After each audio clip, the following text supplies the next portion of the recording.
So for my average gradient, as we're working with the functions, we're going to work with average gradient as well. Now, quote, the average gradient between 2 points on a curve is the gradient of a straight line joining those points. Meaning, if I ask you, what's the average gradient of this parabola, I'm asking what's the gradient between these 2 points. If I connect those 2 points, I have a straight line. Good.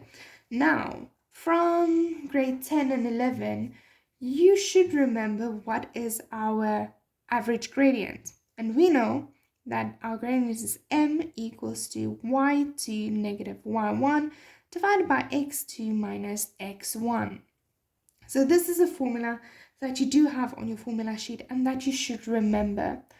Okay, so that is our average gradient for a straight line, and it's going to stay exactly the same, except now we have a, let's our coordinate is x, fx, which we know fx is also the same as y.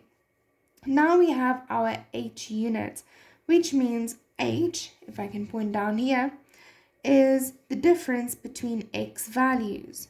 So that means h is equals to x2 minus x1. And if I look up here, we're going to have the same thing, which is our b coordinate x, but now it's x plus h. It's our x plus this amount of units. Because remember, on my Cartesian plane, our x moves in a straight line. Now, we're going to have fx, my y, plus h. My y plus this amount of units. Good. So now my average gradient is going to stay the same, but it's going to be manipulated a little bit. Saying, we're still going to have our gradient equals y2 minus y1 divided by x2 minus x1. Now, with that, we're going to modify it. What's my y2 in this case? My y2 is fx plus h, and it just substitute in minus what's my y1, fx. Now, my x2 is x plus h.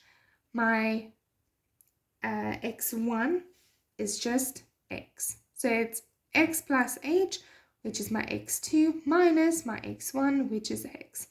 And that forms into my gradient, will be now known as f x plus h minus fx divided by h, which is my difference between my x values, which is x2 minus x1.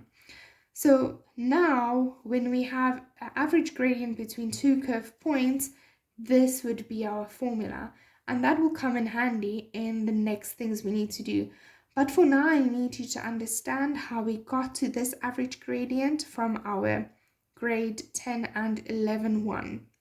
So please understand this and what all these things stand for. So please make notes, and if any questions, send a message.